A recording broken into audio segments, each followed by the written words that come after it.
आप देख रहे हैं अल्फा डिफेंस हिंदी में आपका स्वागत है। आज के इस वीडियो में हम लोग बात करेंगे भारतीय नौसेना के लिए बनाए जाने वाले तीसरे एयरक्राफ्ट कैरियर को लेकर। कुछ रिपोर्ट्स निकल कर आई हैं कि भारतीय नौसेना की तरफ से भारत सरकार को ये कहा गया है कि एसएसएन प्रोग्राम यानी कि न्यूक्लियर अटैक सबमरीन प्रोग्राम भारतीय नौसेना की प्रायोरिटी होगा। अगर आप इस रिपोर्ट को डिटेल में समझेंगे तो एक बात क्लियर होती है कि ये एक सोर्स बेस्ड इन्फॉर्मेशन है, यानी कि भारतीय नौसेना की तरफ से इस चीज से रिलेटेड कोई भी बात नहीं की गई है। ये रिपोर्ट निकल कर आई है साउथ ब्लॉक से, यानी कि मिनिस्ट्री ऑफ डिफेंस से, और मिनिस्ट्री ऑफ डिफेंस के कुछ सोर्सेस ने मीडिया से बात करते हुए अनोनिमस तरीके से ये कहा है कि भारतीय नौसेना अपने न्यूक्लियर अटैक सबमरीन प्रोग्राम को प्राथमिकता देना चाहती है। न्यूक्लियर अटैक सबमरीन प्रोग्राम के तहत भारतीय नौसेना 6 सबमरीन्स बनाना चाहती है और ये सबमरीन्स लगभग अरिहंत क्लास सबमरीन के बराबर का डिस्प्लेसमेंट रखेंगी। इस रिपोर्ट के बाद में वो एयरक्राफ्ट कैरियर वर्सेस सबमरीन वाला डिबेट फिर से शुरू हो गया है। इस चीज के बारे में बात करने से पहले 2 इंपॉर्टेंट चीजें समझना बहुत ज्यादा जरूरी है। पहली चीज, ये भारतीय नौसेना की तरफ से कोई ऑफिशियल बयान नहीं है, ये सोर्स बेस्ड रिपोर्टिंग है। जो लोग इन प्रोग्राम्स को काफी क्लोजली मॉनिटर कर रहे थे उनको एक चीज पता होगी कि भारतीय नौसेना की एसएसएन रिक्वायरमेंट को लेकर ये प्रोग्राम काफी ज्यादा एडवांस स्टेजेस में है। इनफैक्ट डिफेंस एक्विजिशन काउंसिल ने इस प्रोग्राम को साल 2015 में अप्रूव कर दिया था। हालांकि ये चीज क्लियर नहीं है कि डिफेंस एक्विजिशन काउंसिल के बाद कैबिनेट कमेटी ऑन सिक्योरिटी ने क्या इसको अप्रूवल दिया है या नहीं। इनफैक्ट साल 2020 में इकोनॉमिक टाइम्स ने एक रिपोर्ट दी थी कि इस प्रोग्राम को लेकर डिजाइन फेज कंप्लीट कर लिया गया है और अब रियलाइजेशन फेज आने वाले कुछ समय में शुरू होगा। यहाँ समझने के लिए जो सबसे इंपॉर्टेंट चीज है वो है प्रायोरिटी। ऐसा नहीं है कि भारतीय नौसेना की रिक्वायरमेंट के लिए सबमरीन ज्यादा जरूरी है या एयरक्राफ्ट कैरियर। एक्चुअली दोनों चीजों की रिक्वायरमेंट है, लेकिन भारतीय नौसेना को प्रायोरिटाइज करना पड़ेगा अवेलेबल फंड के हिसाब से। और ये चीज क्लियर है कि भारतीय नौसेना को दोनों चीजें चाहिए, बस बात केवल प्रायोरिटी और टाइमलाइन की है। इंडियन नेवी को ये चीज डिसाइड करनी पड़ेगी कि इंडियन नेवी को दोनों में से क्या चीज पहले चाहिए, और ये चॉइस काफी ज्यादा क्लियर है। जैसा कि आप जानते हैं कि अरिहंत क्लास की सबमरीन्स ऑलरेडी बनाई जा चुकी हैं और इन सबमरीन्स को बनाने के लिए इंफ्रास्ट्रक्चर भारत में ऑलरेडी मौजूद है।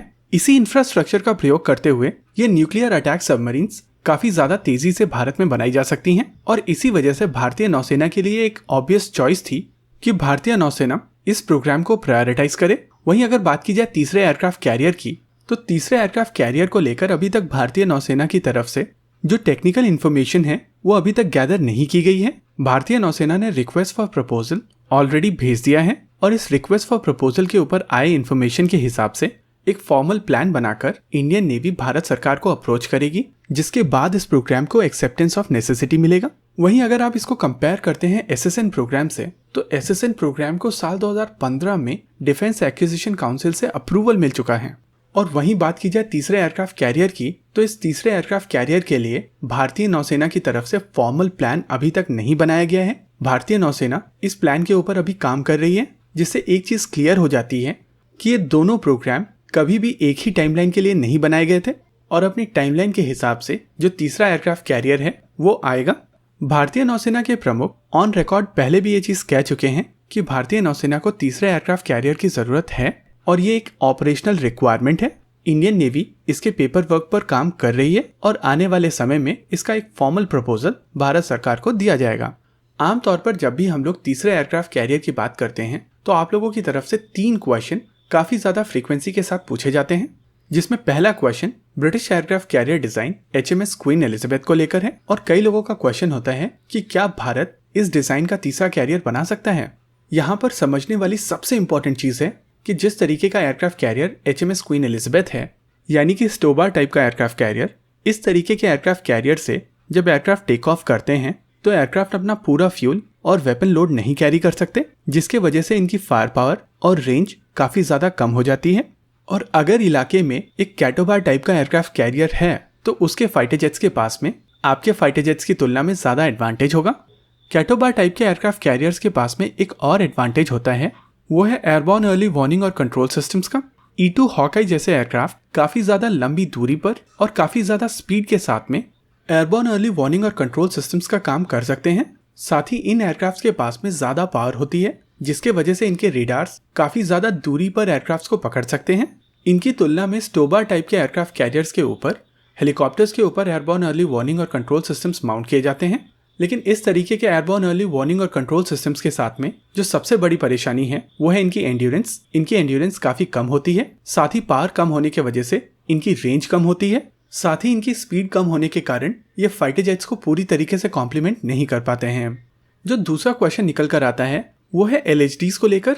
कुछ लोगों का क्वेश्चन होता है कि क्यों भारतीय नौसेना जो 4 LHD वाला प्रोग्राम है उसके तहत हुआन कार्लोस क्लास के 4 LHD लेकर उनके ऊपर से F-35 लाइटनिंग II क्यों ऑपरेट नहीं करते। यहाँ पर 2 इंपॉर्टेंट चीजें हैं। पहली, अभी फिलहाल भारत के पास F-35 लाइटनिंग II का एक्सेस नहीं है और S-400 ट्रायम्फ के बाद में इस फाइटर जेट का एक्विजिशन और भी ज्यादा मुश्किल हो जाएगा। साथ ही विकिपीडिया के ऊपर जो हम लोग कॉस्ट देखकर एजम्पशन लगाते हैं वो भी एक फ्लॉड अप्रोच है। साल 2015 के आसपास टर्की का जो हुआन कार्लोस क्लास का शिप है उसकी कीमत लगभग 1.5 बिलियन US डॉलर की थी और जब इस एयरक्राफ्ट कैरियर में एयरविंग ऐड हो जाएगी तो इसकी टोटल कीमत काफ़ी ज़्यादा हो जाएगी। थियोरेटिकली आप उतनी ही कीमत पर या कहें थोड़ी और ज़्यादा कीमत पर INS विक्रांत क्लास के शिप जो कि नंबर ऑफ एयरक्राफ्ट में हुआन कार्लोस से बेहतर होंगे उनको अक्वायर कर सकते हैं। ये शिप क्षमता में उनसे ज़्यादा बेहतर होंगे। और जो तीसरा क्वेश्चन आमतौर पर निकल कर आता है वो इसी आंसर से रिलेटेड है कि क्यों भारत तीसरा एयरक्राफ्ट कैरियर INS विक्रांत को एनलार्ज करके नहीं बना सकता। वेल, इसका सीधा साधा आंसर है कि जो परेशानियां हम लोगों ने HMS क्वीन एलिजाबेथ डिजाइन के बारे में बात करते समय आइडेंटिफाई की थी वही परेशानियां INS विक्रांत के साथ में भी हैं। इस एयरक्राफ्ट कैरियर के ऊपर से ऑपरेट होने वाले फाइटर जेट्स अपना पूरा फ्यूल लोड कैरी नहीं कर सकते। साथ ही E-2 हॉकाई जैसे एयरक्राफ्ट इस एयरक्राफ्ट कैरियर के ऊपर से ऑपरेट नहीं कर सकते। अगर ऑपरेशनल रिक्वायरमेंट की बात की जाए तो भारतीय नौसेना को एक कैटोबार एयरक्राफ्ट कैरियर की आवश्यकता है। और रही बात INS विक्रांत की, तो आज नहीं तो आने वाले समय में यह एयरक्राफ्ट कैरियर भारत सरकार को सैंक्शन करना पड़ेगा क्योंकि ये भारत की सिक्योरिटी के लिए बहुत ज्यादा इंपॉर्टेंट है। इसी के साथ आज के इस वीडियो में रखते हैं केवल इतना ही।